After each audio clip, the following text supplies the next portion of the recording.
Hi, everyone. I'm David from the podcast team at I-Fal, your favorite English learning app. Welcome back to our relaxed news chat. Grab a cup of coffee, sit back, and let's learn some English together. Today, I have 5 interesting stories from around the world. I'll give you a short summary in clear English, share a few friendly thoughts from my Tel Aviv perspective, and show you how these news items connect to our everyday life. Let's get started. 1. Chen Liberman's new podcast interview. Our first story is about Chen Liberman, an Israeli journalist. After 4 years hosting the show UVDA, she moved to lead Zman Emet on the public broadcaster.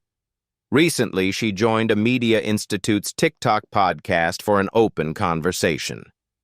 She talked about why she left her old morning program, why she feels at home at the public channel, and even about a tense debate she had with her colleague. From my point of view, it is always inspiring to see someone speak honestly about work and change. Many of us in Tel Aviv sometimes feel pressure at work, and we dream of finding that home, a place where we feel comfortable and supported. Chen's story reminds me that talking openly, even about conflicts, can help us grow and work better with others. In our daily life, if you feel stuck in a job or in a school project, it might help to talk with a friend or a mentor. Who knows? You might find a new path that fits you better. 2. Friends, The Office and Community return to Netflix. Next up, good news for all binge watchers. 3 cult comedy series, Friends, The Office, US, and Community, are back on Netflix in Israel. These shows were very popular here, and Netflix quietly renewed the rights. Over the past years, Netflix focused on original productions, while other services like HBO Max and Disney Plus took back old hits. Now Netflix returns to its roots by bringing classic favorites back to one place. I know many Israelis can still quote Chandler's jokes or pretend to be Dwight Schrute. It's like meeting old friends again. And in a busy week, after work or army service, watching just one episode of The Office can be the perfect break. If you speak English, these comedies have everyday conversations and humor that help improve your listening skills. You can laugh and learn at the same time. So maybe tonight, let's have a Friends marathon and try to catch some new words and expressions. 3. Gal Gadot's new Netflix movie gets tough reviews. Our third story is about Gal Gadot's new Netflix film, In Dante's Hands. Sadly, critics and viewers gave the film mostly negative reviews, and many comments targeted her performance. One viewer even wrote, "At least now we know Gadot is a bad actress, no matter what era you put her in." That's a harsh comment, right? From my Israeli perspective, we love supporting our stars, but we also speak our minds. I think it's important to remember that everyone can have a bad day or a bad project.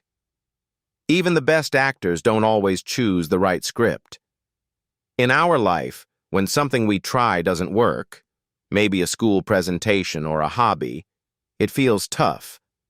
But we learn from it and move on. So if you watch the movie, notice the words people use in their reviews. It's good listening practice for expressions of opinion, both positive and negative. 4. Huge losses. After Venezuela earthquake.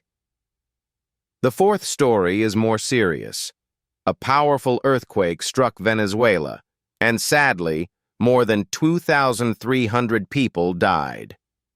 Risk analysis company Verisk estimates economic losses of over $10 billion. They say that high inflation and international sanctions make it very hard to calculate the full damage. Natural disasters can happen anywhere, and they remind us to think about safety and preparedness. At home in Israel, many buildings have security doors and kits for earthquakes. In Venezuela, people face limited resources, so the recovery is slow. From this news, we can learn new words like epicenter, magnitude, and relief efforts. And we can remember the importance of helping each other. A small action, like donating or sharing verified information, can support people in need. 5. When does an heir really take too much? Finally, let's talk about inheritance and family feelings. The article asks, when is it really a case of one sibling taking control of an inheritance, and when is it just one person's feeling of unfairness? The text lists signs to watch for, explains which situations need a legal check, and gives tips on how to avoid conflicts. Family matters can be sensitive. Maybe you heard a story of cousins arguing over an aunt's apartment, or you saw a friend worried that their brother got a bigger share. The article suggests simple steps. Talk openly, get a professional opinion if needed, and document any agreements in writing. In English, notice words like conflict, fair share, legal advice, and mediation. In everyday life, clear communication and honesty can prevent many big arguments, whether in family, school, or work. That's all for today's news roundup. I hope you enjoyed this mix of entertainment, culture, and real-world events. Remember, learning English can be fun and useful in many situations.